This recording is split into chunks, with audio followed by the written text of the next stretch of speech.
ରଜର ପରିସମାପ୍ତି ଘଟିଛି। 3 ଦିନ ରଜ ମଉଜ କରି କୃଷକ ତାର ବାର୍ଷିକ ଅନ୍ନ ସଂସ୍ଥାନ ପାଇଁ ଆଜ୍ଞା 3 ଦିନ ରଜ ମଉଜ କରି କୃଷକ ତାର ବାର୍ଷିକ ଅନୁସଂସ୍ଥାନ ପାଇଁ କୃଷି କ୍ଷେତ୍ରକୁ ଅବତୀର୍ଣ୍ଣ ହୋଇଛି। ଝଡ଼ ବର୍ଷାକୁ ଖାତିରି ନ କରି ରଜ ଯାହା ଜ୍ୟେଷ୍ଠର ଅନ୍ତିମ ଏବଂ ଆଷାଢ଼ର ଆଦ୍ୟ ଭାଗରେ ପଡ଼େ,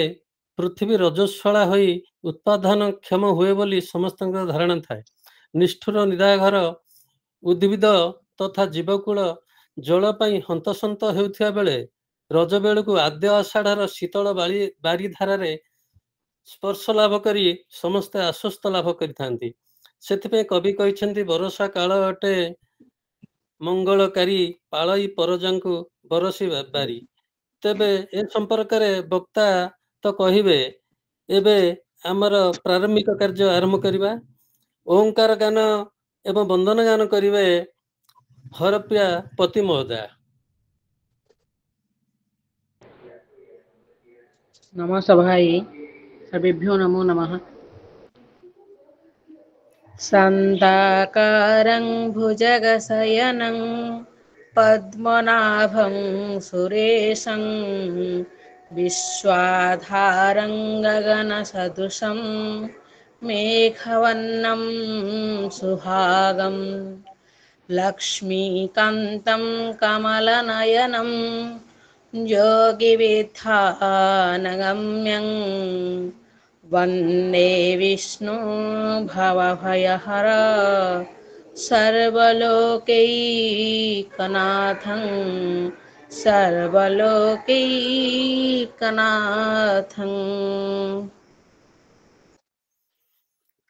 ଧନ୍ୟବାଦ ହରପ୍ରିୟା ପ୍ରତି ମହୋଦୟା। ଏବେ ବିବେକବାଣୀ ପାଠ କରିବା ପାଇଁ ନିବେଦନ କରିବି ଶିକ୍ଷୟିତ୍ରୀ ଯାମିନୀ ହୋତ ମହୋଦୟଙ୍କୁ। जय जगन्नाथ समस्तଙ୍କୁ मोर प्रणाम। आजिर विवेकवाणी समस्त शास्त्र रे जहा अछि से समस्त तुम निज भितरे ही रहिछि, बरं ताहा अपेक्षा हजार गुण बेसी अछि। निज उपरु केबे हेले विश्वास हरांतु नहीं। एही जगत रे आपण सबु किछि करि पारंती, केबे भी निजकु दुर्बल भावंतु नहीं। सबु शक्ति आपणक भितरे रहिछि। धन्यवाद। जय जगन्नाथ। ଧନ୍ୟବାଦ ମହୋଦୟା, ଆପଣ ସୁନ୍ଦର ଭାବରେ ବିବେକବାଣୀ ପଠନ କଲେ। ଏବେ ଆଜି ଆସରରେ ସଭାପତିତ୍ୱ କରୁଥିବା ନିର୍ମଳା ମହାପାତ୍ର ମହୋଦୟାଙ୍କ ସମ୍ପର୍କରେ ମୁଁ ସୂଚନା ଦେବି। ନିର୍ମଳା ମହାପାତ୍ର ଜନ୍ମ 3/10/1958, ପିତା ଟଙ୍କଧର ମହାପାତ୍ର, ସ୍ୱାମୀ ଆଦିତ୍ୟ ମହାପାତ୍ର ଏବଂ 3 ଜଣଙ୍କ ଓକିଲ। ଅବସର ପ୍ରାପ୍ତ ବ୍ୟାଙ୍କ ଅଧିକାରୀ ମହୋଦୟା। ସଂସ୍କୃତ ସାହିତ୍ୟରେ MA, ଆଇନରେ ଡିଗ୍ରୀ। ସେ ଏକାଧାରରେ କବି, ସଂଗଠିକା, ବକ୍ତା ଭାବରେ ପରିଚିତ। ଅଧୁନା ସନ୍ଧ୍ୟାତାର ସାହିତ୍ୟ ସଂସଦର ଉପସଭାପତି, ବିଚାରଧାରା ବିଭାଗର ମଧ୍ୟ ସମ୍ଭାଗ ସଂଯୋଜକ। ପଢୁଥିବା ସମୟରେ ସାହିତ୍ୟ ସାଧନାରେ ରତ। ଦୈନିକ ସ୍ୱରାଜ, କିଶୋର ମହଲ ଓ ଧରିତ୍ରୀର ନାରୀ ମହଲରେ ଅନେକ ଲେଖା ତାଙ୍କର ପ୍ରକାଶିତ। ଭୁବନେଶ୍ୱର ସ୍ଥିତ ଏକାମ୍ର ସାହିତ୍ୟ ସଂସଦ ମହିଳା ବିଭାଗର ସେ ସମ୍ପାଦିକା ଥିଲେ। କବିଭୂଷଣ ସ୍ମୃତି ସଂସଦର ଉପସଭାପତି। ତାଙ୍କର ବହୁମୁଖୀ ସୃଜନଶୀଳତା ପାଇଁ ସେ ବହୁ ଅନୁଷ୍ଠାନରୁ ସମ୍ବର୍ଦ୍ଧିତ। ତାଙ୍କର 2ଟି କବିତା ପୁସ୍ତକ ଏଇ ନିକଟରେ ଆତ୍ମପ୍ରକାଶ କରିଛି। ତାହା ହେଲା ପାଣି ଓହଳା ତଳେ ଓ ଅବସରାୟନ। ଏବେ ମଧ୍ୟ ସେ ପାଣି ଓହଳା ପର୍ବତର ପାଦଦେଶରେ ବାସ କରୁଛନ୍ତି ଏବଂ ଅବସର ପରେ ତାଙ୍କର ଅନୁଭବର ଚିତ୍ର ପୁସ୍ତକରେ ପ୍ରତିଫଳିତ ହୋଇଥିବାର ଅନୁମାନ କରାଯାଏ। ତେବେ ମୁଁ ସଭାପତି ମହୋଦୟଙ୍କୁ ନିବେଦନ କରିବି, ସେ ଆଜିର ଆଲୋଚକଙ୍କ ସମ୍ପର୍କରେ ସୂଚନା ଦେବେ, ତାଙ୍କ ପରିଚୟ ପ୍ରଦାନ କରିବେ ଏବଂ ସେ ପ୍ରସଙ୍ଗ ସମ୍ପର୍କରେ ସୂଚନା ମଧ୍ୟ ଦେବେ। ନିର୍ମଳା ମହାପାତ୍ର ମହୋଦୟା। ସମସ୍ତଙ୍କୁ ପ୍ରଣାମ। ଆମର ଆଜିର ବକ୍ତା ଶ୍ରୀଯୁକ୍ତ ଆର୍ଯ୍ୟରତ୍ନ ଚକ୍ରଧର ସାର୍ ସଂସ୍କୃତିର ଜଣେ ଗବେଷକ। ଚିତ୍ରଗୁପ୍ତ ଯେମିତି ସବୁ ପାଞ୍ଜି ଧରି ବସିଥାନ୍ତି, ସେମିତି ଆମର ଭାଇନାଙ୍କ ପାଖରେ ସବୁ ପ୍ରକାର ତଥ୍ୟ ଯାହା ଖୋଜିବେ ତାହା ମିଳିବ। ସେ କବି, ଲେଖକ, ସ୍ତମ୍ଭକାର, ବାଗ୍ମୀ ଓ ବେଦବିତ୍। ପ୍ରତିଷ୍ଠାତା ଅନେକ ମାନେ ଅନେକ ସଂସଦର ପ୍ରତିଷ୍ଠାତା, ଜିଲ୍ଲା ଲେଖକ ସଂସଦ କୁହନ୍ତୁ, ଭାଗବତ କୁହନ୍ତୁ, ସମ୍ବାଦ ସାହିତ୍ୟ ଘର କୁହନ୍ତୁ, କଳା ସଂସ୍କୃତି ସଂଘ କୁହନ୍ତୁ, ଜଗନ୍ନାଥ ଚେତନା ସେବା ସମିତି କୁହନ୍ତୁ, ବରିଷ୍ଠ ନାଗରିକ ମଞ୍ଚ, ଯେତେ ଢେଙ୍କାନାଳ ମହୋତ୍ସବ ଯେତେବେଳେ ଚାଲିଥିଲା ତା ସ୍ମରଣିକାର ସମ୍ପାଦନ, ଜିଲ୍ଲା ସଂସ୍କୃତି ପରିଷଦ, ଯେତେ କବି ସମ୍ମିଳନୀ ହଉଥିଲା ସେତେବେଳେ, ରାଜ୍ୟସ୍ତରୀୟ କବି ସମ୍ମିଳନୀ ମୁଁ ନିଜେ ବି ସେତେବେଳେ ଉପସ୍ଥିତ ଥାଏ। খুব সুন্দর ভাবে সেগুড়িক সব সঞ্চালন করନ୍ତି। যেতে ঢেঙ্কানাଳ মহোৎসব যেতে ବର୍ଷ ହେଇଛି ସବୁତକ ସଞ୍ଚାଳନ କରିଛନ୍ତି। ଯେତେ ଲୋକକଳା ତାର ମାର୍ଗଦର୍ଶକ, ଯେତେ ଲୋକକଳା ଉପରେ ଗୋଟେ ବୃତ୍ତ ଚିତ୍ର ବି କରିଛନ୍ତି, ବହି ବି ଲେଖିଛନ୍ତି, ପ୍ରବନ୍ଧ ବି ଲେଖିଛନ୍ତି, ଆଉ ସେମାନଙ୍କୁ ତାଲିମ ବି ଦିଅନ୍ତି। ଯେତେବେଳେ ବାହାରକୁ ଯିବେ ସେମାନେ, ବାହାରକୁ ଗଲେ କେମିତି ଭାବରେ ସେମାନେ ତାଙ୍କ ନିଜକୁ ପ୍ରଦର୍ଶନ କରିବେ ତାକୁ ତାଲିମ ଦିଅନ୍ତି। ଆଉ ବିଭିନ୍ନ ସରକାରୀ ତଥା ବେସରକାରୀ ଅନୁଷ୍ଠାନ ମାନଙ୍କ ଦ୍ୱାରା ବିଭିନ୍ନ ପ୍ରତିଯୋଗିତାର ସେ ସବୁବେଳେ ବିଚାରକ, ଏପର୍ଯ୍ୟନ୍ତ ବି ବିଚାରକ ହେଇ ଆସୁଛନ୍ତି। ଯେତେ ଲକ୍ଷ୍ମୀ ପୂଜା ମେଢ ହଉ, ଲୋକ କଳା ହଉ, ଡିବେଟ ହଉ, ଏସେ ହଉ, ଆଉ ଯେତେବେଳେ ବିଭିନ୍ନ ପ୍ରକାର ପତ୍ର ପତ୍ରିକା ସବୁ ଛପା ହୁଏ, ସେ ହିଁ ସବୁଠି ପ୍ରେସ ରେ ବସିକିରି ସବୁତକ ନିର୍ଭୁଲ ଭାବରେ ପାଣ୍ଡୁଲିପି ପ୍ରୁଫ ସବୁ କରେକ୍ସନ କରିବେ। ଆଉ ଅନନ୍ୟ ପ୍ରତିଭା ତାଙ୍କର, ଆମ ଢେଙ୍କାନାଳର ଅମୂଲ୍ୟ ପ୍ରତିଭା କହିଲେ ଅତ୍ୟୁକ୍ତି ହେବ ନାହିଁ। ବିଭିନ୍ନ ସବୁ ପ୍ରକାର ସାମାଜିକ ଆଉ ସାଂସ୍କୃତିକ ଅନୁଷ୍ଠାନର ସେ ମାର୍ଗଦର୍ଶକ। ମୁଁ ପିଲା ଦିନରୁ ତାଙ୍କ ସହିତ ବି ତାଙ୍କ ସାଙ୍ଗରେ ଛୋଟିଆ ଗୁଣ୍ଡୁଚି ମୂଷା ଭଳିଆ ମୁଁ ପିଲାଦିନୁ ତାଙ୍କ ସହିତ ଇନଭଲ୍ଭ। ଆଉ ଓଡିଶା ସାହିତ୍ୟ ଏକାଡେମୀ ଦ୍ୱାରା ଏବେ ମଧ୍ୟ ପ୍ରତିଯୋଗିତାର ସେ ବିଚାରକ ଭାବରେ ବସିଥିଲେ। ଆଉ ସେ ଆମେ ଆଜି ତାଙ୍କୁ ପାଇ ବହୁତ ଧନ୍ୟ ମନେ କରିଛେ। ସ୍ୱାମୀ ବିବେକାନନ୍ଦ, ମୁଁ ବେଶୀ ସମୟ ନେବିନି, ଲୋକ ସଂସଦରେ ଆମେ ତାଙ୍କ ବକ୍ତବ୍ୟ ଶୁଣିବା। ଖୁବ ସୁନ୍ଦର ବକ୍ତବ୍ୟ। ତଥାପି ସଭାପତି ହିସାବରେ ମତେ ଯେହେତୁ ପ୍ରସଙ୍ଗ ବିଷୟରେ ଟିକେ କହିବାର ଅଛି, ରଜ ଆଉ ଆଦ୍ୟ ଆଷାଢ। ରଜ ହଉଛି ଆମର ମିଥୁନ ସଂକ୍ରାନ୍ତି ଦିନ ମୃତ୍ତିକାକୁ ନେଇକରି ଆମର ରଜ। ଆମର ବର୍ଣ୍ଣନା ଅଛି, ସମୁଦ୍ର ବସନେ ଦେବୀ ପର୍ବତ ସ୍ତନ ମଣ୍ଡଳେ ବିଷ୍ଣୁ ପତ୍ନୀ ନମସ୍ତୁଭ୍ୟଂ ପାଦ ସ୍ପର୍ଶଂ କ୍ଷମସ୍ୱମେ। ପୃଥିବୀକୁ ଆମେ ନମସ୍କାର କରିବା। ଆମକୁ ପିଲାଦିନୁ ଶିଖା ଯାଇଥାଏ ଯେ ପୃଥିବୀକୁ ନମସ୍କାର କରି ଆମେ ପ୍ରଣିପାତ କରିବା। ପୃଥିବୀ ଯଦି ଆମର ନ ରହେ ଆମର ସ୍ଥାନ ନାହିଁ। ଆଉ ଶୈଶବରେ ମୋର ମନେ ଅଛି ଦୋଳି ଖେଳିବାକୁ, ରଜ ମାନେ ଦୋଳି ଖେଳିବାକୁ ଆମେ ବହୁତ ଉଦ୍ବିଗ୍ନ ଥାଉ। କିନ୍ତୁ ଆମ ଘରେ ଆମ ବୋଉ, ଜେଜେମା ଏମାନେ ସବୁ କହିଥାନ୍ତି ଯେ ଦୋଳିରେ ରାଧା ଆଉ କୃଷ୍ଣ ଅଛନ୍ତି, ତେଣୁ ଦୋଳିକୁ ମୁଣ୍ଡିଆ ମାରିକିରି ବସିବ। ପ୍ରକୃତି ଆଉ ପୁରୁଷଙ୍କର ସେଇଟା ହେଲା ସୃଷ୍ଟିର ସର୍ଜନାର ଚମତ୍କାରିତା। ରଜ ଦୋଳିର ପ୍ରଥମ ଗୀତ ଆମର ସେତେବେଳେ ଗାଉଥିଲୁ ଆମେ, ମହାପ୍ରଭୁ ଜନ୍ମ ହେଲେ ସୁନାର ଥାଳିରେ ନାଭି କାଟିଲେ ଲୋ ସବେ ହୁଳ ହୁଳି ଦେଲେ। ସାଙ୍ଗମାନେ ଚାରିକଡେ ହୁଳ ହୁଳି ଦେବେ, ତାପରେ ଆମ ଦୋଳିଟି ସାଙ୍ଗଟିଏ ବାହିବ ଏବଂ ଦୋଳିଟି ଚାଲିବ। ତାପରେ ଗୀତଟି ଆମେ ଗାଉଥିଲୁ, ବାଡି ପୋକ ଶୁଙ୍ଗା ମଲା ସର୍ବମଙ୍ଗଳ ଜଣାଣ ହେଲା, ଗୀତ ଅନୁକୂଳ ହେଲା। ତାପରେ ଯାଇ ଗୀତ ଆମର ରଜ ଗୀତ ଅନୁକୂଳ ହୁଏ। ଆଉ ତାପରେ ଆମେ ଦୋଳି ଖେଳିବୁ। ଦୋଳିକୁ ବି ଆମେ ମାନେ ମାନୁଥିଲୁ ଯେ ଏଥିରେ ମଧ୍ୟ ଦେବୀ ରହିଛନ୍ତି। ତେଣୁ ଏଇଭଳି ଭାବରେ ଆମର ପ୍ରକୃତି ଆଉ ପୁରୁଷକୁ ନେଇକରି ଆମର ରଜ ପର୍ବ। ଆଉ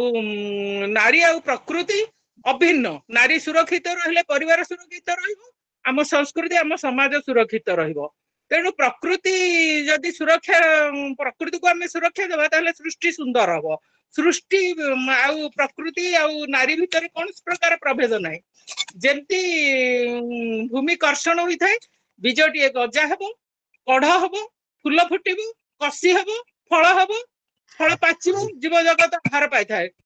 ପୃଥିବୀ ଅନ୍ନ ସମ୍ଭବା। ଠିକ ସେମିତି ନାରୀଟିଏ ରଜବତୀ ହେବ, ଗର୍ଭଧାରଣ କରିବ, ସନ୍ତାନ ସନ୍ତତି ପ୍ରସବ କରିବ। ନାରୀ ମାର ଚକ୍ର ଏବଂ ପୃଥିବୀ ମାର ଚକ୍ରକୁ ନେଇ ରଜ ପର୍ବର ସୃଷ୍ଟି। ଆପଣମାନେ ସମସ୍ତେ ଜାଣିଛନ୍ତି। ପୃଥିବୀକୁ ନେଇକରି ନାରୀକୁ ଆମର କାହିଁକି ପିଲାଦିନୁ କୁହାଯାଇଥାଏ ଝିଅ ମାନଙ୍କର ପର୍ବ ବୋଲି, ନା ନାରୀଟି ଜନନୀ ହବ, ସହିଷ୍ଣୁ ହବ, ତ୍ୟାଗମୟୀ ହେବ, ଉଦାରମୟୀ ହେବ, ସର୍ବଂସହା ହବ। ପୃଥିବୀ ଆଉ ନାରୀ ଦୁଇ ଜଣ ଯାକ ଅଭିନ୍ନ। ଏଇ ଟ୍ରେନିଂ ଆମକୁ ଦିଆଯାଇଥାଏ ରଜ ଦିନ। ତେଣୁ ରଜର ଅର୍ଥ ଭାଇନା ତ ବୁଝେଇବେ, ନର ପଶୁ ପକ୍ଷୀ କୀଟ ତରୁଲତା କାମଧେନୁ ତୁ ସବୁରି, ତୋହରି ପ୍ରସାଦେ ସକଳ କାମନା ଯାଉଅଛି ମାଗୋ ପୁରୀ। ତାପରେ ଆମେ ଯଦି ଆଦ୍ୟ ଆଷାଢକୁ ଆସିବା,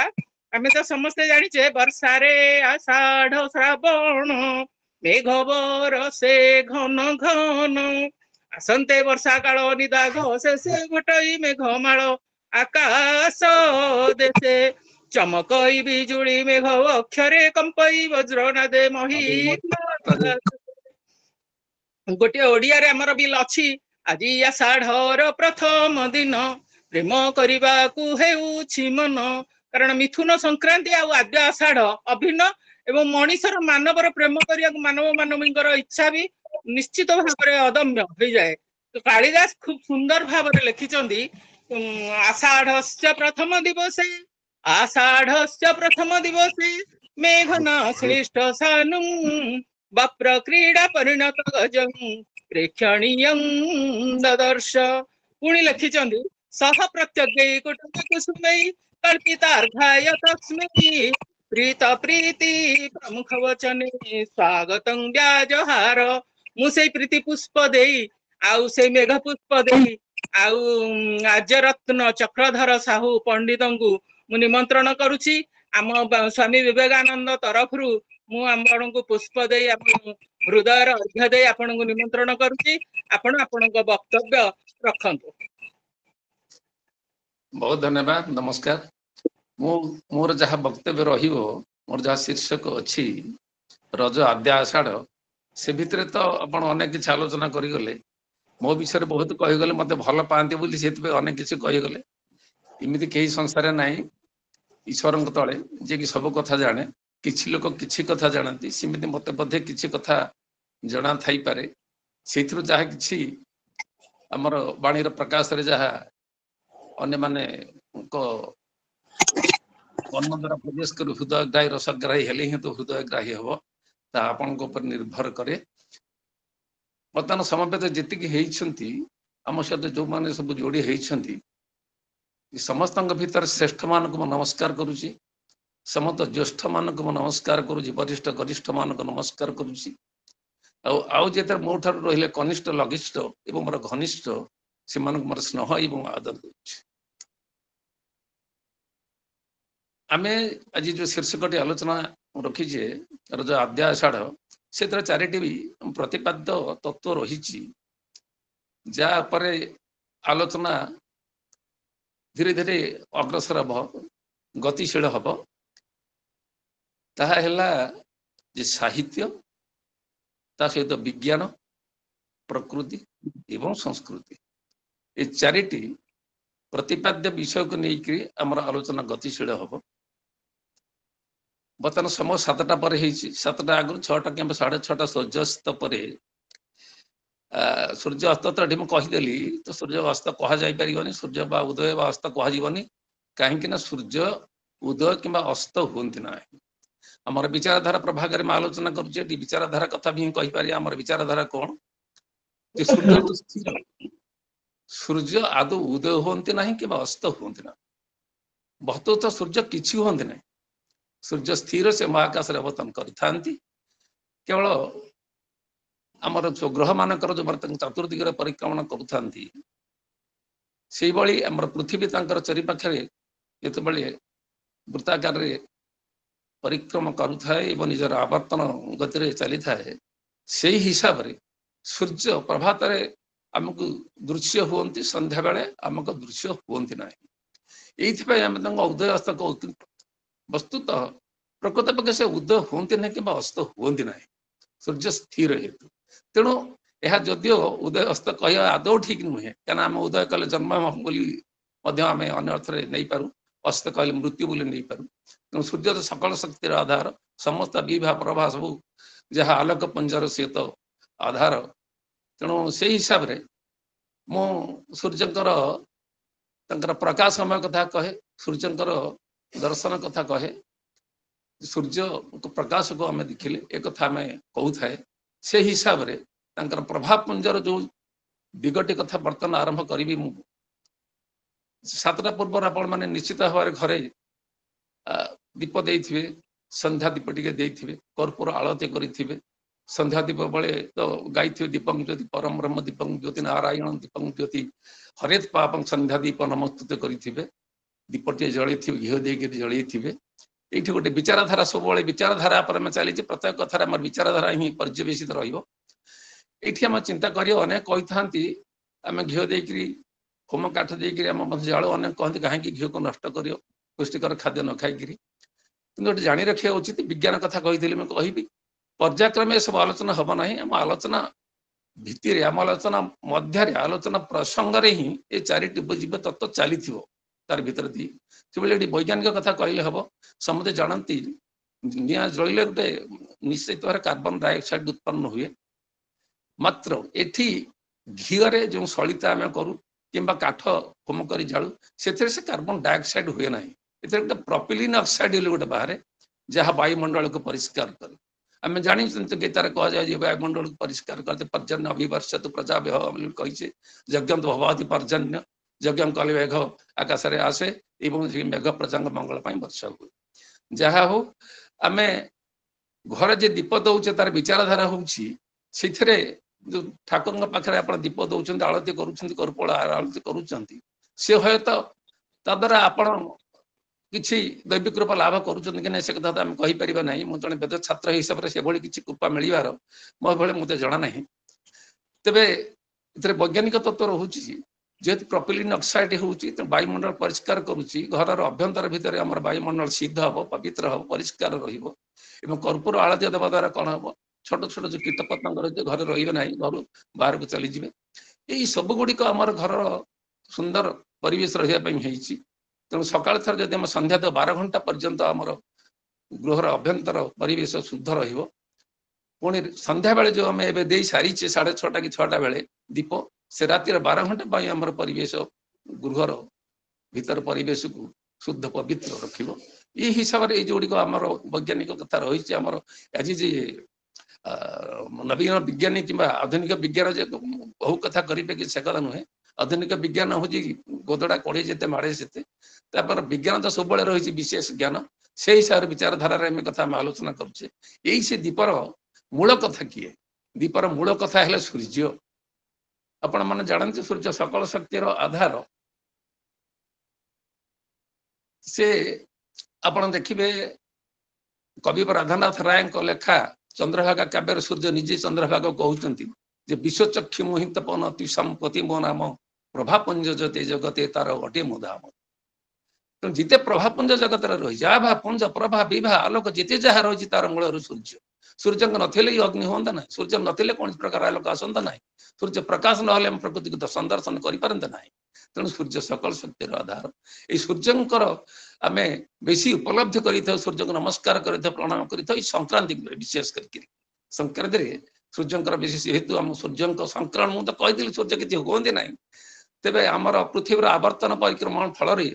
आम जो 12टी काल्पनिक कथा आम राशि कही अयनांश मेष वृष मिथुन कर्कट सिंह कन्या तुला विषा धनु मकर कुंभ मीन ये 12टी जो राशि है गोटे वर्ष 12 भाग विभक्त कर जो मासरे जो राशि सूर्य अवस्थान करती आमको से राशि ना को नहीं संक्रांति बोले कह जाए तेरे यह सूर्य संपर्कित से आम बर्तमान जहाँ आलोचना करुचे ये हूँ मिथुन संक्रांति आषाढ़ मासर संक्रांति मिथुन संक्रांति ये सब बेले सूर्य कथा कहीं कहूँ संक्रांति बेसी सूर्यंकर आम कौन करूँ संक्रांति दिन को पालन करूँ मंदिर के जाऊ देव आराधना करूँ इमिति समुद्र बुड़ पक सूर्य को नमस्कार करूँ सका उठिक जाऊ तेज आप नजर करेंगे ओडिशार 480 किलोमीटर हूँ आमर उपकूल अंचल जेकोसी जगह आप समुद्र बुड़ पक सूर्य को आप दर्शन करेंगे कि संक्रांति दिन गुड़िक विशेषकर मकर संक्रांति देखिए आप चंद्रभागा कोणार्क प्रबल भिड़ हुए से चंद्रभागा कहीं भिड़ हुए जेको स्थान आप तो बुड़ पकई पारे सूर्य दर्शन करेंगे से चंद्रभागा कहीं भिड़ हुए कौन कारण तार इमती आप जानते प्रभु कृष्णकर पु सांब आसिक बुड़ पकई सूर्य को प्रणाम कर सूर्य को दर्शन कर द्वापर जुगरे से जो चंद्रभागा कोणार्क कह मैत्रेय वन तेज सी कहीं आसुले घर तो अरब सागर भितर नगर नबर से अरब सागर बुड़ पकई सूर्य को से प्रणाम करते सूर्य कौन से दृश्य मान हमें ना कि गुजरात में तेणु सी कहीं चंद्रभागा को आसवे मैत्रेय वन को आउ गोटे आप स्मृति को उज्जीवित करदेवी 1980 मसीह जो मानकर बयस अंतत 60-65 पर हम कि 70 आड़ को हम से मन थे 1980 मसीह जो पूर्ण पराग होता से आपण मानकर मानसिक खबर कागज से खूब प्रकाश पाई पृथ्वी बड़ बड़ देश बड़ बड़ वैज्ञानिक मैंने बड़ बड़ दूरवीक्षण जंत्र धरिक आसिक चंद्रभागा एकत्रित होते कहीं आसते चंद्रभागा से देश दूरवीक्षण जंत्र द्वारा से कौन पूर्ण पराग देखिपारि न चंद्रभागा आसबार कारण कौन कौन ये कारण रही कृष्णपुत्र सांब एठिक कहीं आसवे आम मकर संक्रांति विभिन्न सब संक्रांत आम चंद्रभागा कहीं जीव कौन किसी विशेषत्व अच्छी कि ना विशेषत्व रही से विशेषत्व ये जो विचारधारा प्रभाग में आलोचना करुचे से विशेषत्व मुझे आपण छाड़ुची आपण मान जो समवेत होती विशेषत्व कथा छाड़ुची तेबे आम चिंता करुवा आम जो रज आद्यासड़ा कथा कहे सूर्य विषय एत कहीं आलोचना करें तो आम सभापति महोदय निर्मला खूब आलोचना कर सारी बहुत आलोचना मुझे जहाँ कहबार कथा से अंतत 30 भाग से कही सारी तेरे सूर्य जेहेतु सकल शक्ति आधार बोली आम प्रथम कही जानी सब ये सूर्य कन ही संपर्क रही संक्रांति कथा कहली सूर्य संक्रमण संक्रांति तो आहरी विशेष कथा रही आम कहूँ कि जा प्रभात उठी आमर स्नान शौचादि करी सूर्य को दर्शन करने आम धरी ना आम आज चंद्रभागा प्रभात उठी पहुंचीचे सूर्य दर्शन करवा सूर्य प्रकाशमान हे सूर्य दृश्यमान है आम दर्शन करवा आम प्रणाम करवा कहीं ना आमर जो पंचायतन मंत्र अच्छी जहाँ शंकराचार्य लिखिं गण नारायण रुद्र अंबिके भास्करी तथा भिन्न भिन्न न कर्तव्य पंचदीप नमस्तुति ये गोटे विशेष आम कथा कहवा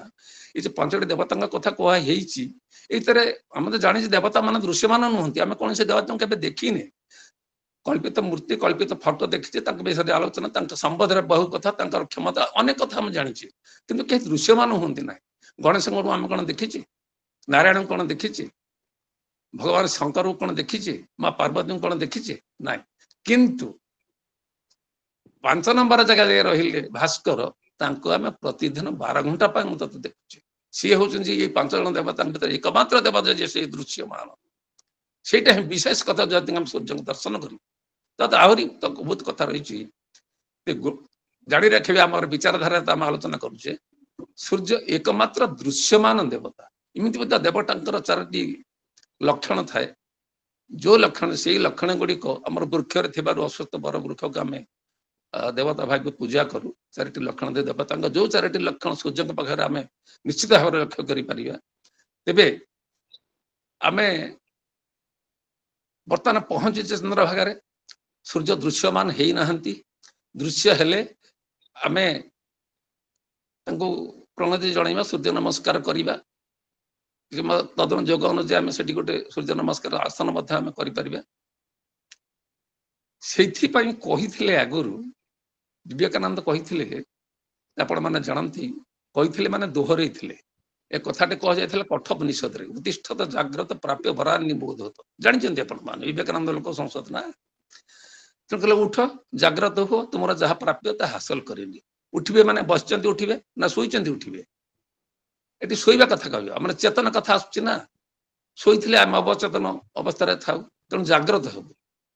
तो उठू केते से समयटा केते समस्त आम कहते ब्राह्म मुहूर्त उठू ब्राह्म मुहूर्त केते आपण मान जो समवेत होती आपण मानक मुझे छाड़ी विचारधारा ब्राह्म मुहूर्त क्या कह ब्राह्म मुहूर्त उठे आम जाइए महोदय धीरे आम बुड़ पकईचे अपेक्षा करें सूर्य को जिते प्रकाशमान हे दृश्यमान हे आम प्रणाम कर नमस्कार करवा मंत्र गाइबा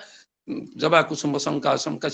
महादिति ध्वंतारी सर्वपाप अग्नि प्रणत स्मी दिवाकर एक कह अपेक्षा करें अपेक्षा भारी कष्ट अपेक्षा करू आम गुणगुण स्तोत्र कह कबुटे दीपद बोली पकईब आमर आम भाषार कवि कही पकईब जे इते विलंब कहीं करुच उद्बल है आमर वरुण देव समुद्र आसन कहीं एते अपेक्षारत अपेक्षा आम करने संभव होना धरित्रीर चित्रकर पुण्य कले उत्कलर कोणार्कर भूषण तम साने आलोक दियो भूषण हे भूषण तुम बुझे आवश्यकता पड़ना तुमरी रूप देखा आता ये उड़े पक्षवाही उछुर किया तपन आसुन किया सूर्य तुम्हें आसुन किया वरुण कनक कर रश्मि रसे विश्व किया वरुण आस शीघ्र अपेक्षा करिजो आमे तुमको समय है ना तुम तो आसबनी केवल दृश्यमान हम धरी नि समय हो गला दृश्यमान हेले सूर्य सूर्य को प्रणाम करी आमे तांकर स्तोत्र गाई प्रणाम करी तेणिक आमर जीवन जहाँ दिनचर्या प्रतिदिन से कथा आम आरंभ करी तेज ये सूर्य कथा जो आम आलोचना कर समग्र जो शक्ति व समग्र आधार से सूर्य सकल शक्तिर आधार बोली आम कही बहु कथा एमती आम किसी आलोचना करके अनेक कथा भी सूर्य समुद्र आलोचना कर विशेष कथाटा जोटा आमको संपर्कित हो आज आम आलोचना प्रसंग रे आम से आसवा क्षमा करेंगे आम ये आपण को धरी नियंतु 8,70,000 वर्ष तल को आपन को नहीं जीवी रामायण युग को नेबी आदि कवि लिखिथिले सेते बेले तर पृष्ठभूमि होउची जे सीता अपहृत हेचंती राम लक्ष्मण दुई भाई सीता अन्वेषण रही सुग्रीव सहित देखा है हनुमान कर्तुक एवं सहित मित्रता है कथा आपण मैंने जानती से हेतु से बाली को बद्ध कर सारी वर्षा समय उपस्थित हो वर्षा ऋतु आगमन करुच्ची वर्षा हम चतुर्मेघर चातुर्मासीय रास आरंभ हो सीता को देखिए संभव हो पारे खोजा संभव हो पारे तेणु ये 4 मास से निश्चय कोटी अवस्थान कर तार पृष्ठभूमि से वाल्मीकि लिखिं सतदा बाड़ी नम हत्या सुग्रीव विशिच्य बसन माल्यवत पृष्ठे राम लक्ष्मण मब्रवीत माल्यवत पृष्ठ बसिक राम लक्ष्मण को कौन कहते देख अयंस काल संप्राप्त समय अद्य जलागम संपश्य नभूमि संवृतम गिरीशन्नि कहले देख भल कि नजर कर अयंस काल संप्राप्त से समय उपस्थित हो गला कौ समय ना जो समय जल आस समय जलागम जल आसवार समय हो गला संपश्य देख भल कि नभूमि संवृतम गिरीशन्नि पहाड़ उपर समस्त गिरी उपर मेघ केमती आवृत हो रहीगला मेघ आसी जाऊँगी आसूसी मेघ कौटू ये मेघ आसला कौटी आकाश को आसला कौटी गिरी को समृद्ध कला किमिति एठी पुणी सूर्य कथा आसीगला से आदिकवि कहले वाल्मीकि कहले नवमास धृत गर्भम भास्कर से गवस्ती वित्वारसम समुद्राणां प्रसूते रसायन कौटू आसला ना नवमास धृता गर्भम 9 मास गर्भरे धरी किए भास्कर से गभस्ती भास्कर कहले जानते सूर्य गभस्ती कहले किरण सूर्यंकर किरण 9 मास धरिकी गर्भरे कौन रखी क्या रखी ना पीत्वार समुद्र समुद्र रस बा जल को पीकि गर्भरे 9 मास धरिकी रखी 9 मास गर्भ रही परवर्ती द्वितीय कथा कौन हम प्रसव हम 9 मास पर प्रसव हम तेणु दो प्रसूते रसायन 9 मास गर्भ धरी तो बर्तमान प्रसवर समय है मेघ प्रसव कर वर्षा जहाँ को आम रज कहचे रस कहचे ये केते सुंदर भाव से वर्णन कर आदिकवि वाल्मीकि जहाँ कहले 8,70,000 वर्ष तले तेबे हम कौन जे से कहले अयंश काल संप्राप्त समय अद्य जलागम से जल आसिल कौन हम ना टप टप गली पड़े स्वर्ग सुत आकाश तले को भूमि को हम कौन ना रज प्रशांत सही मध्य वायु निराघदोष प्रसरा प्रसन्ता स्थिता ही जात्रा वसुधाधिपान प्रवासिनो जानती नरासुदेश आमको द्वितीय पद दरकार ना द्वितीय झाड़ी प्रथम पद आमर प्रतिपाद्य विषय आवश्यक वर्णनीय विषय आलोचना विषय वस्तु रज प्रशांत सही मध्य वायु निराघदोष प्रसरा प्रसन्ता निराघदोष को प्रशमन कर तापक्लिष्ट धारा को शांत कर रज ये रज शब्दटी को आम संभवतः वैदिक वाङ्मय आनीत वाल्मीकि महर्षि प्रथमे रामायण रज शब्दटी आम बोध हुए प्राप्त हो कहूँ निर्दिष्ट भाव मुझे कहूना बोध हमें प्राप्त हो शब्द को अपना निरुक्त निघंटु शब्द कल्पद्रुम इत्यादि आपण मैंने जानते जो रज कहले रस जल रक्त धूली ये भाव में अर्थ कर तेणु से आम रज को रक्त हिसाब से न्याय रज को जल हिसाब से न्याय समय अद्य जलागम जल बर्तन आसब आदिकवि वाल्मीकि कथा कहले 8,70,000 वर्ष तले 2,500 वर्ष तले आमर महाकवि कहले से आदिकवि कहते महाकवि कहले कहले आदि कवि तुम तो कहीदेल जे समय होगला समय अद्य जलागम कौ दिन हम तो तुम से कथा कही ना निर्मला आमर सभापति महोदय प्रथम टिके तार अवतारणा करिसेंती महाकवि ना कही तो सारी कहले जे निर्दिष्ट भाव कौ दिन आसीबो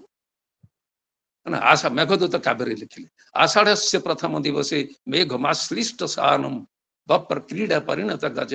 प्रख्याणीय तदर्श आम भाषा आम कवि लिखिले आपण जानुथे आम को कवि लिखिते मैं बोली देले आषाढ़ मासर प्रथम दिवसे देखिला शैल सानुर उरुसे लोटई गन बप्र कळे हर्ष भळे कळी करूची मत आषाढ़ मासर प्रथम दिवसे देखिला शैल सानुर आद्य आषाढ़ एबे हमर आदि आलोचना विषय वस्तु रही आद्य आषाढ़ तेणु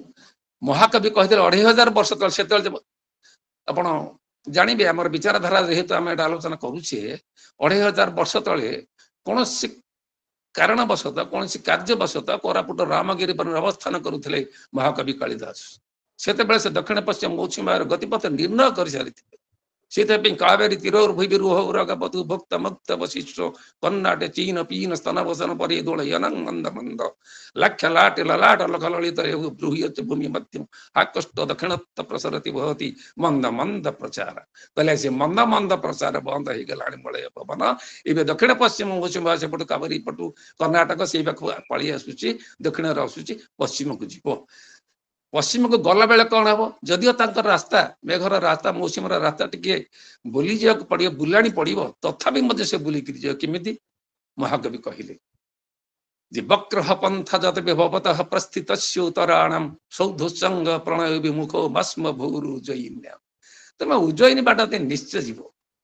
तुम जदियो तुम जाऊच पश्चिम को उज्जयिनी टिके उत्तर पट को पड़ो आम कवि कहले आम भाषा उत्तराचारी हेबड़ा हक वक्र हेले तुमरी पथ उज्जयिनी रे लक्ष्य करी बाहिब तुमर बाष्परथ तुम जीव निश्चय उज्जयिनी पटक तुम रास्ता बंका हो पछे आयुष अनुमान से विज्ञान आधुनिक विज्ञान केबे कही 200-250 वर्ष तले कही सूर्य जल तो बाष्प आकार वर्षा करुच्छी मुझे आपको 8,70,000 वर्ष प्रणाली कवि लिखि दिया कथा कही महाकवि कालिदास 2500 वर्ष तले लिखि दिया कथा कही खाली से नुहे 250 वर्ष तले मात्र आधुनिक विज्ञान कही मो भाषार कवि मो देशर कवि मो राज्यर कवि भक्त कवि अति बड़ी जगन्नाथ दास कही भागवत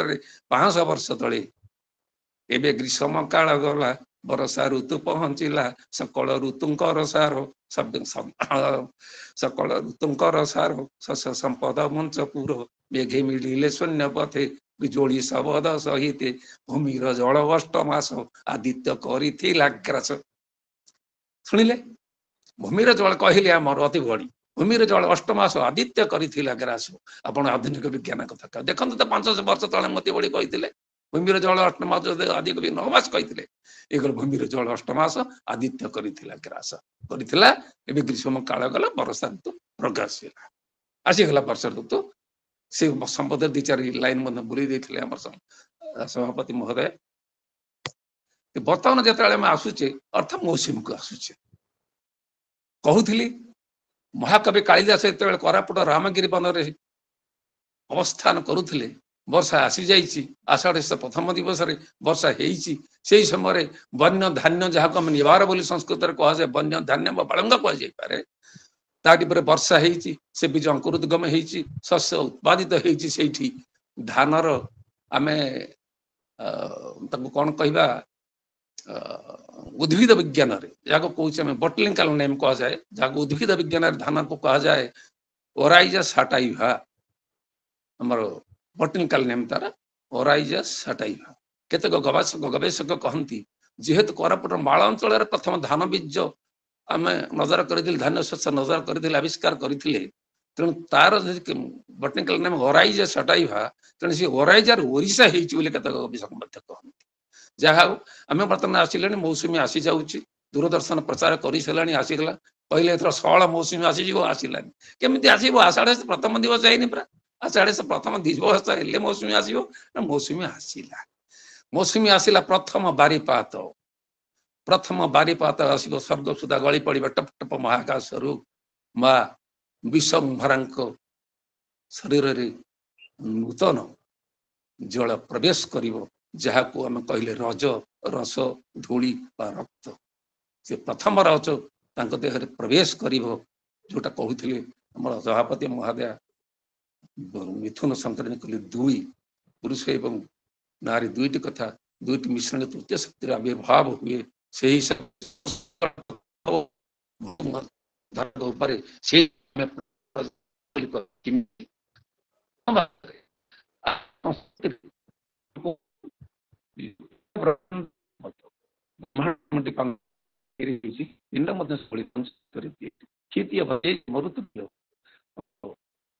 माटी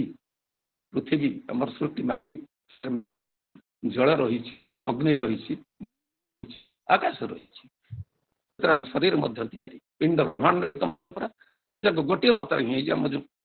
सृष्टि पिंड कहले समय जल प्रभाव शरीर क्षितीय तेज कहले आमर जो हजम कर आमर हाइड्रोक्लोरिक बॉडी रे अछि हम शरीर भीतर अछि से निश्वास रे प्राणायाम नवा करू से बात सब जुछि किमिते रहिछि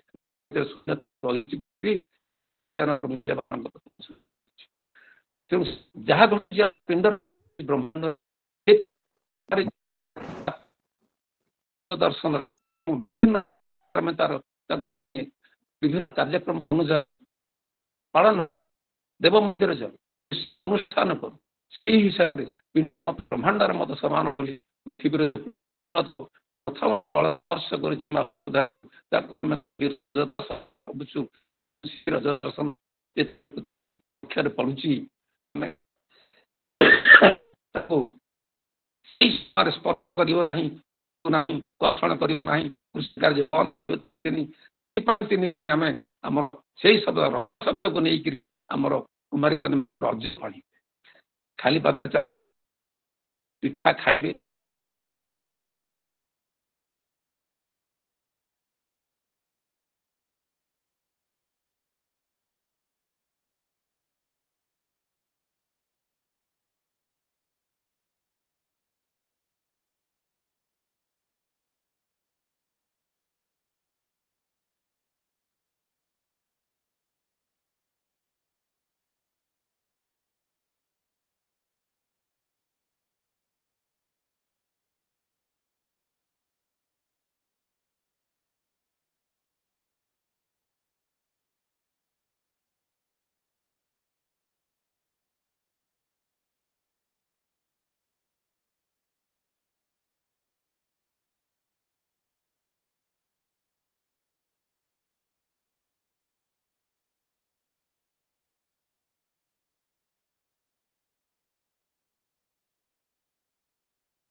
निर्मला नानी कौन नेट प्रॉब्लम है कि छाड़ी गले कौन पे लेफ्ट हे गले कौन पे लेफ्ट है गले आग टिके थंग थंग हला तापरे लेफ्ट हे गले कौन कोठी हाथ बाजी गला कि कौन हला के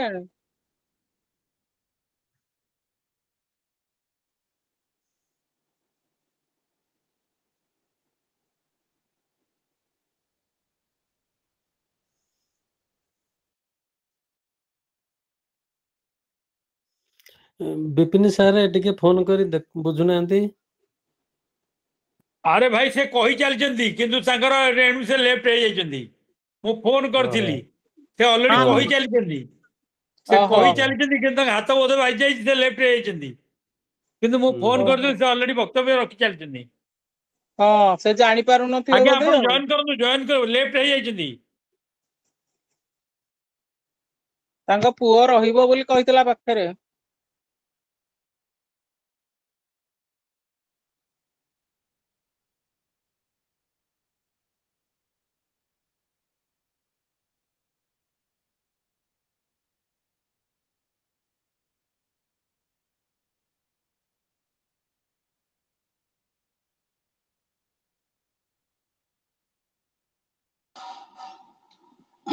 सर प्रणाम सर काटिक सर आउ थे जॉइन करूँ सर शुभु नहीं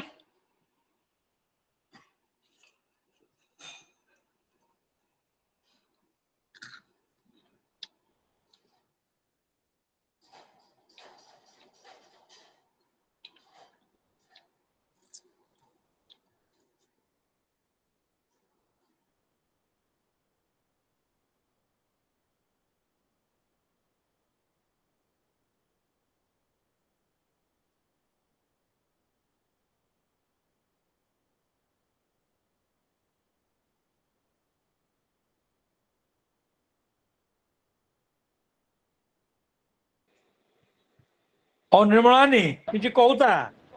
ଆଜ୍ଞା किसी कहता से जॉइन करछन सर फोन करी कहतु आउ थरे जॉइन करिवे कहि सारलिनी दी थर फोन करी ए तो जॉइन कर ହଁ କଲେ म्यूट कर दो म्यूट रखंदी म्यूट अनम्यूट करंतु हाँ आज्ञा जॉइन हो गला मु कंटिन्यू करिवि एबे कोहंतु आमे थिले दोली पाखरे जोटा कहूथिली जे पेल्विक बोन जो बाटो दे संतानटी प्रसव हुए निर्गमन माने बहिर्गत हुए से हाडटी प्रसारित हुए दोली खेलिबा द्वारा जो इटा हमर गोटे कंटिन्यूअस प्रक्रिया रीतिमत आम प्रति वर्ष झील मैंने आम दोली खेलती जदि सेटा प्रसारित न हुए कौन हुए ना संतान से बाट दे जन्म हो पारे मुंडा बड़ थाए रात छोट होता है तेणु आम कौन कर पेट पाखे चिरिक जहाँ आम सीएस सिजरियन सेक्शन बोली को पेट को चिरी ऊपर पाखे नहीं आसू मफसल आगर कौन कर जबरदस्ती पेन देकर कौन करते जोटा पिलाटा मरी जाता से गोटे संतानर आराम रे बहिर्गत हवाई से जो हाड़ खंजा रही कहले पेल्विक बोन बोली कहू ये दोली खेल से प्रसारित हुए यहाँ तार वैज्ञानिक कथा निहाती जरूरी जिनटा जहाँ हो ये दोली खेल उपकार हुए आम प्राय शेष पर्याय को आसुचे ये दोली खेल से उपकार हुए से जो गीतटी बोलती मनस्ते डाकिला जो बरस कथार आसी रज ये जो कथाटी आमको तो वर्ष कथार मिथुन संक्रांति आसी आम आनंद कर पोड़पिठा खाइबे दोली खेल इत्यादि इत्यादि कर माँ बसुमती पूजा कर महालक्ष्मी पूजा कर सब कथा कर मात्र बनस्तर गज कहीं डाक बनस्तर गज डाक तार कौन संपर्क रही बनस्तर गज डाकियार कौन आवश्यकता अच्छी तार कहीं डाक से सहित आम रजार संपर्क कौन ना रज जेहेतु मौसुमी को आसिले आम रज कथा आसूची से गज कौन हुए ना प्रथम मौसुमी दर्शन में कला मेघ आसिले मयूर नाच करे से भाव में जो मेघ को देखे गज से खुशी हुए कहीं खुशी हुए ना वर्षा हेले कौन हम बाउंश बुदा मूल बाउंशर गजा हम जहाँ को स्थानीय भाषा करडी बोली कहू से बाउंश गजा हेले सेटा हूँ हाथी एकदम सुस्वादु पुष्टिकर खाद्य तार फास्ट फुड बोली कहतु भारी अत्यंत खुशी होता खुशी टाक प्रकाश करने से पार्टी करे से जहाँ स्थानीय भाषा कौन से पेंकार करुच्ची संस्कृत आम जृंभण गजस जृंभण स्मृत्वा आम जाचे दशरथ सदवेदी पिसिले तेणु से गज से पार्टी करे अन्य मान को जड़े दिए मेघ आसीगला आमर बाउंश बुदा तले करडी बाउंश गजा हम आमर सुस्वाद खाद्य मिल से पे आनंद से पार्टी करे से समय को आमर रज आसी थाए बनस्तर सी डाके वर्ष को थरे आमर मदर जग रज वर्ष को थरे आसे ये है आमर आज आलोचनार विषय वस्तु ये मोर उपसंहार करुच्ची जदि मोर आलोचना आपण मानक भल लगी थाए ताले आपण मानक बंधु मानक कहिबे जदि मोर आलोचना आपण भल लगी न थाए ताले आपण मान शत्रु मानक कहिबे इत्यो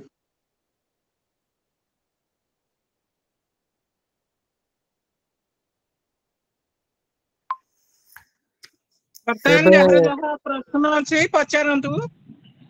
प्रश्न जदि कोन अछि पचारंतु सार मोर प्रश्न अछि आगे पचारि परिबी सर रज समय जो 3 दिन रहते झील मैंने कहीं भूमि रे चलती नहीं हाँ आम जेहेतु आम इमिति भी तो रज छड़ा गोटे कथा आम आमर जेहेतु घरे भी आम देखिए वैज्ञानिक कारण किसी अछि कि सर वैज्ञानिक कारण एइथिपाई हला आमे आमर रखुचे जेहेतु आमे प्रस्तुति हेबाकु मां वसुधा को प्रस्तुत होबाकु समय दउचे वर्षा रे पानी पड़िबो ताकु भिजिबो आर्द्र हबो भिजिबो एवं चाष उपयोगी हबो अन्य 3 दिन सेटा आर्द्र रहू जोति पाई एइथिपाई आमे 3 दिन ताकु छाडू आम परंपरा को अन्य कथा रही छै कोन नेक्स्ट आपन प्रश्न अछि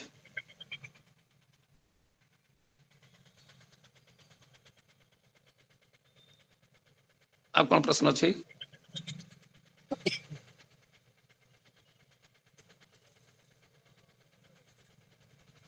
गोटे भाई ने आपण प्रश्न पचारिथिले जे चंद्रभागा को काहीकि आसीथिले करबा पई हां सेटार आपण बुझू दियंतो मु कहबी से उत्तरटा मु देबी तो अच्छा आपण बुझे दियं हाँ से चंद्रभागार गोटे विशेषत्व निश्चय रही इतने बड़ बड़ वैज्ञानिक इतने बड़ बड़ मान मंदिर एत कथा थी कहीं आस सांबपुत्र एठी कहीं आसबे ଆମର ओडिशा ତ ଭଦ୍ରକର ପାଳିଆ ଏବଂ ଖିଚିଂ ଆଉ ଆମର ଗଞ୍ଜାମର ଓଦଳା ଠାରେ ମଧ୍ୟ ରହିଛି ଆମର ସୂର୍ଯ୍ୟ ମନ୍ଦିର ରହିଛି ସେ ସବୁ ଯାଇପାରନ୍ତେ ଏଇଠିକୁ ସେବା ଆସିବାର ଉଦ୍ଦେଶ୍ୟ କଣ ତାର ବିଶେଷତ୍ୱ ତାର ଗୋଟେ ବଡ ବିଶେଷତ୍ୱ ହଉଛି ଆପଣ ମାନେ ଜାଣନ୍ତି ସୂର୍ଯ୍ୟ ଉଦୟ ହେଲେ ସୂର୍ଯ୍ୟଙ୍କ ପ୍ରଥମ କିରଣ ସୂର୍ଯ୍ୟ ମନ୍ଦିର ଗର୍ଭଗୃହରେ ଥିବା ବିଗ୍ରହରେ ପଡେ କେମିତି ବର୍ଷ ସାରା ବିଗ୍ରହରେ ପଡିବ ଉତ୍ତରାୟଣ ଆଉ ଦକ୍ଷିଣାୟନ ଗତି ତ ଅଛି କେମିତି ସବୁଦିନ ପଡେ କେମିତି ଏଇଥିପାଇଁ ପଡେ ଯେ ପୃଥିବୀର ଗୋଟିଏ ମାତ୍ର ସ୍ଥାନ ହଉଛି ଚନ୍ଦ୍ରଭାଗା କୋଣାର୍କ ବା ମୈତ୍ରେୟୀ ବନ ଯୋଉଠି ସୂର୍ଯ୍ୟଙ୍କର ଉତ୍ତରାୟଣ ଏବଂ ଦକ୍ଷିଣାୟନ ଗତିର ପ୍ରଭାବ ନାହିଁ ଏଇଟା ହିଁ ତାର ବିଶେଷତ୍ୱ ଯୋଉଥିପାଇଁ ସାମ୍ବ ଆସିଥିଲେ ଯୋଉଥିପାଇଁ ସବୁ ବୈଜ୍ଞାନିକ ମାନେ ଆସିଥିଲେ ଯୋଉଥିପାଇଁ ଆମେ ସେଠିକି ଯାଉଛୁ କୁହନ୍ତୁ ନେକ୍ସଟ ପ୍ରଶ୍ନ ଆଉ ଗୋଟିଏ ପ୍ରଶ୍ନ ଆମ ମାନଙ୍କୁ ପଚାରିଥିଲେ ବ୍ରାହ୍ମ ମୁହୂର୍ତ୍ତ କଣ? ହଁ ତାର ଉତ୍ତର ଆଚ୍ଛା ମୁଁ କହିବି ସେଟା ଠିକ ଅଛି ଆମ ବ୍ରାହ୍ମ ମୁହୂର୍ତ୍ତ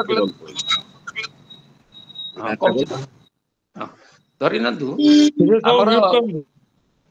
ଆଜ୍ଞା କଣ କହିଲେ କି ସବୁ ମ୍ୟୁଟ କରନ୍ତୁ ମ୍ୟୁଟ ହଁ ସରି କହିବି ହଁ ହଁ ଆମେ ଯେ ବ୍ରାହ୍ମ ମୁହୂର୍ତ୍ତ ସମସ୍ତେ କୁହନ୍ତି ବ୍ରାହ୍ମ ମୁହୂର୍ତ୍ତରୁ ଉଠିବ ସେ ବ୍ରାହ୍ମ ମୁହୂର୍ତ୍ତ କେତେବେଳେ ଧରି ନିଅନ୍ତୁ ପ୍ରତିଦିନ 6ଟା ବେଳେ ସୂର୍ଯ୍ୟ ପ୍ରକାଶମାନ ହଉଛନ୍ତି ବା ସୂର୍ଯ୍ୟ ଦୃଶ୍ୟମାନ ହଉଛନ୍ତି ତାହେଲେ ସୂର୍ଯ୍ୟ ଦୃଶ୍ୟମାନ ହବାର ଅନ୍ତତଃ ଆମେ ଯଦି 6ଟା ଧରିଛେ ତାହେଲେ ତାର 48 ମିନିଟ ପୂର୍ବ ମୁହୂର୍ତ୍ତକୁ ଅନ୍ତତଃ 5ଟା 12 ମିନିଟ ଯୋଉ ସମୟ ସେଇ ମୁହୂର୍ତ୍ତକୁ ଆମେ ଅନ୍ତତଃ ବ୍ରାହ୍ମ ମୁହୂର୍ତ୍ତ କହିବା ମନେ ରଖିବାର ଅଛି ସୂର୍ଯ୍ୟ ଉଦୟ ହେବାର ଯୋଉଟାକୁ ମୁଁ ଉଦୟ ବୋଲି କହୁନି ସୂର୍ଯ୍ୟ ଦୃଶ୍ୟମାନ ହେବାର 48 ମିନିଟ ପୂର୍ବ ମୁହୂର୍ତ୍ତକୁ ଆମର ବ୍ରାହ୍ମ ମୁହୂର୍ତ୍ତ କୁହାଯାଏ ଆଉ କଣ ପ୍ରଶ୍ନ ଅଛି ଆଉ ପଚାରନ୍ତୁ ଯିଏ ଯାହା ପଚାରିବେ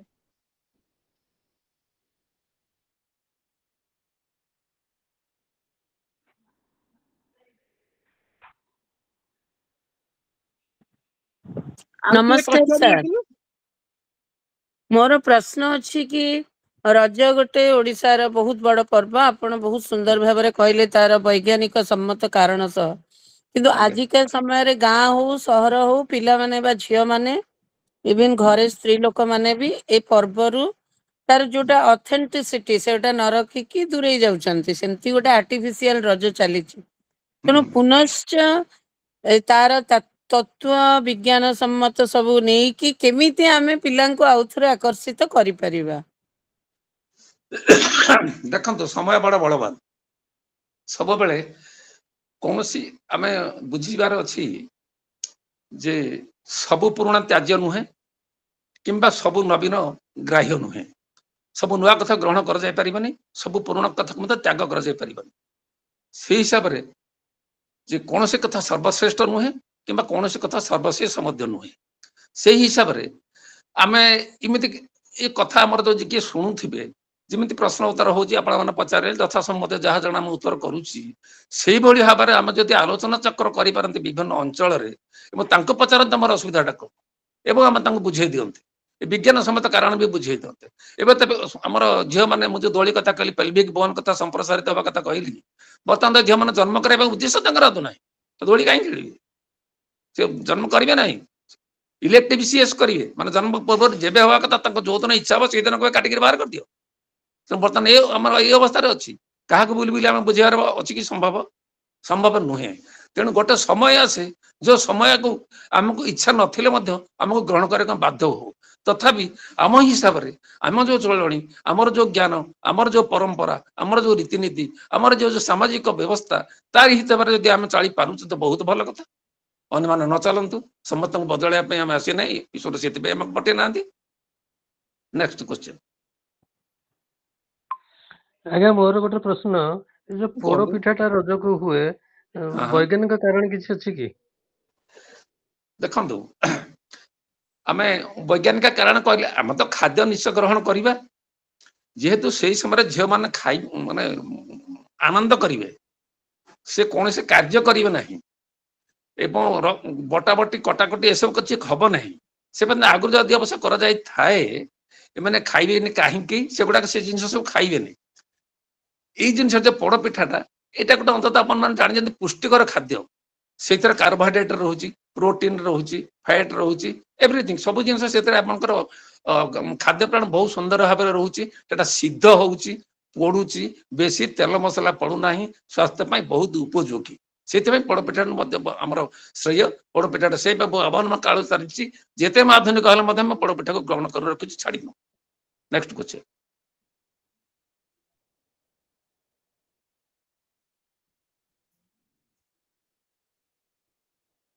ଆଉ କାହାର କିଛି ପ୍ରଶ୍ନ ପଚାରିବାର ଅଛି କି?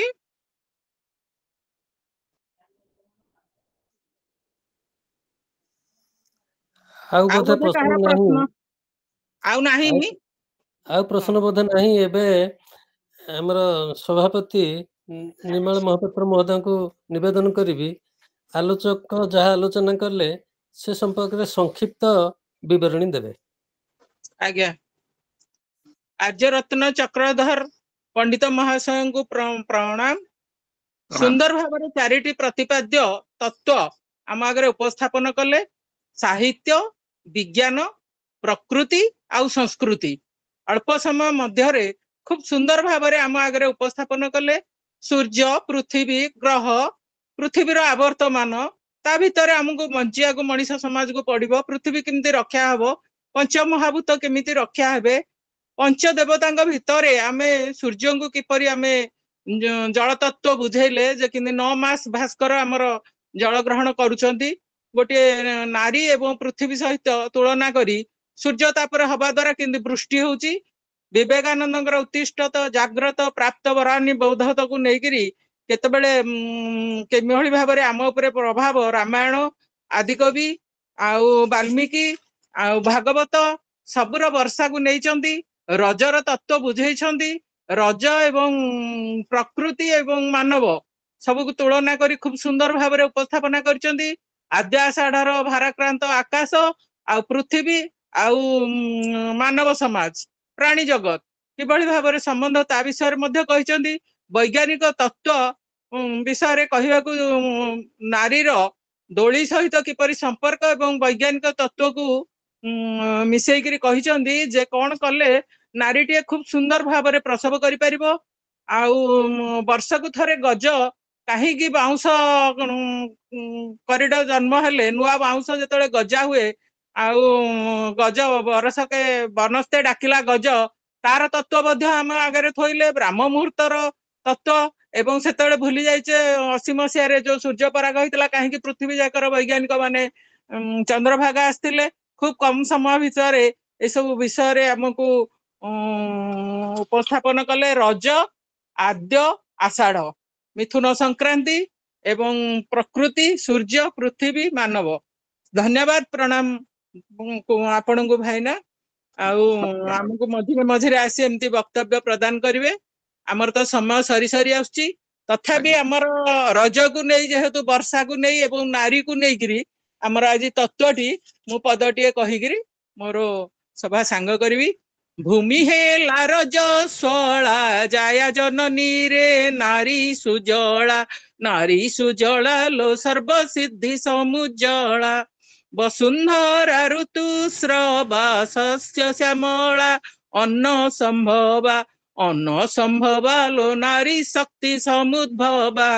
ମହାଲକ୍ଷ୍ମୀ ସୁପ୍ରସନ୍ନି ଶ୍ରୀଦେବୀ ଭୂଦେବୀ ବରଦାୟିନୀ, ବରଦାୟିନୀ ଲୋ ସିଦ୍ଧି ବୁଦ୍ଧି ପ୍ରଦାୟିନୀ। ନିଶ୍ଚିତ ଭାବରେ ପୃଥିବୀ, ନାରୀ ଆଉ ଉଭୟଙ୍କ ପ୍ରକୃତି ସମସ୍ତେ ଆମେ ପରିପୂରକ।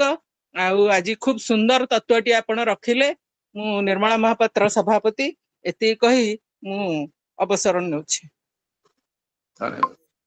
ସଭା ପରମ୍ପରାର ଅନ୍ତିମ ପର୍ଯ୍ୟାୟ ଧନ୍ୟବାଦ ପର୍ବ, ଯାହା ବିବେକାନନ୍ଦ ଲୋକ ସଂସଦ ଢେଙ୍କାନାଳ ଶାଖାର ସମ୍ପାଦକ ବିପିନ ବିହାରୀ ଶତପଥୀଙ୍କ ଭାଗରେ। ତାଙ୍କୁ ନିବେଦନ କରିବି ଆଜି ସଭା ସମ୍ପର୍କରେ ସେ ଧନ୍ୟବାଦ ଅର୍ପଣ କରିବେ। କୃଷ୍ଣ ଗୋବିନ୍ଦ ହରେ ମୁରାରେ ନାଥ ନାରାୟଣ ବାସୁଦେବ, ହେ ନାଥ ନାରାୟଣ ବାସୁଦେବ, ହେ ନାଥ ନାରାୟଣ ବାସୁଦେବ, जय जगन्नाथ भगवान आज 56तम आम ऐतिह्य आम संस्कृति पाठचक्रमाल जोग देइथिबा समस्त वरेण्य प्राज्ञ विज्ञ मोर पूज्य गुरुजी शंकर संसार एवं समस्त को आर्यरतन चक्रधर भाई समस्त को जय जगन्नाथ प्रणाम आभूम प्रणाम। बड़ा खुशी लगुच मत आज पाठचक्र कहीं खुशी लगुच मु धन्यवाद तो दौची पाठचक्रटी जिते बड़े आरंभ करने प्रति मासरे कथाटा ए सेवक मनरे आसे तेबे आर्यरत्न चक्रधर भाई को मु 2 मास तलू निवेदन रखी विगत मसरे से व्यस्त थे कहले भाई जून मे मसरे हेबनी जून मसरे करवा पुणी मन पकईली कहले हाँ जून मसरे मु कहबी मत आज गोटे आउ गोटे जिनस ए खुशी लगुच से जो प्रसंगटी रखिले रज आद्य आषाढ़ मो प्रथम टिके मन मोर द्वंद्व थिला जे 40 मिनिट काल केमती कौन कहे भाई ना ये तो कहवा लोक निश्चय कहे तेरे से जो 4टी बिंदु को लेकर साहित्य विज्ञान प्रकृति और संस्कृति को लेकर रज आद्य आषाढ़ को आम आगे उपस्थापन कले जो तात्विक तथ्य वैज्ञानिक तथ्य एवं प्रश्नोत्तरी कार्यक्रम अति उच्चकोटर है तेणु मो आम संगठन तरफ स्वामी विवेकानंद लोक संसद ढेंकानाल जिला शाखा तरफ बहुत बहुत धन्यवाद दूसरे अशेष अशेष धन्यवाद धन्यवाद सहित एत कृतज्ञता जनाऊँ मुझे आउ थे आशा रखी जे आगामी थर को से आमको सहयोग करेंगे एवं ये गोटे संगठन से जड़े आमको सहयोग कर आमर जड़े आजीवन सदस्य हूँ ये नवेदन रखी एवं मु वक्ता रखा सहित भगवान मुंडे जुटेले जे निर्मला महापात्र को सभापति रखापी कहीं निर्मला महापात्र आमर बड़ भौणी से वर्तमान ढेंकानाल सहर में आमर विभिन्न संगठन सहित से जड़ित एवं जड़े क्रियाशील व्यक्तित्व से आलस्य परायण नुहति एवं संस्कृति संपन्न लोक तेणु आर्यरत्न चक्रधर भाई जदि वक्ता हे ताले निर्मला महापात्र सभापति हेले संगठन कार्य पाठचक्र ठीक रे चलो बोली भगवान मुंडे जुटेले संयोजन करने वैकुंठ बाबू वैकुंठ बिहारी स्वाई से आमर जन अभिज्ञ संयोजक अभिज्ञ लोक कवि लोक प्रधान शिक्षक अवसर प्रधान शिक्षक तेणु से सुंदर भाव संयोजन कर बहुत बहुत धन्यवाद। आज जी विवेकवाणी पाठ कर शिक्षयित्री जामिनी होता से आमर सब बड़े सुंदर भाव विवेकवाणी पाठ करती बहुत बहुत धन्यवाद। सुश्री हरप्रिया प्रति आमर झीटीए से प्रति पाठचक्र आमर वंदनागान करती से आज सुंदर भाव में महाप्रभु वंदनागान कर बहुत बहुत धन्यवाद एवं आपण मान समस्त को अशेष धन्यवाद। आउ गोटे कथा आज आम पाठचक्र ठीक 7टार आरंभ होती 8टा बाजिया को 2 मिनिट समय अच्छी गोटे 2 मिनिट समय अच्छी भर 8टार निश्चय कर परवर्ती पर्यायर आम सांगठनिक आलोचना करूँ। आर्यरत्न चक्रधर भाई आमर अच्छा से जो तात्विक आलोचना कले पुणी पुणी बहुत बहुत बहुत धन्यवाद। आमर दैत्यारी द्विवेदी लिखले ब्यूटीफुल डिस्कसन बोली हाँ दैत्यारी द्विवेदी आमर देले मंतव्य बहुत ब्यूटीफुल डिस्कसन प्रकृति में बहुत तात्विक आलोचना सर बहुत सुंदर लगला बहुत उच्च बहुत सुंदर केवल टेक्निकल डिफेक्ट है भाई ना मझे दूर लेफ्ट हो गले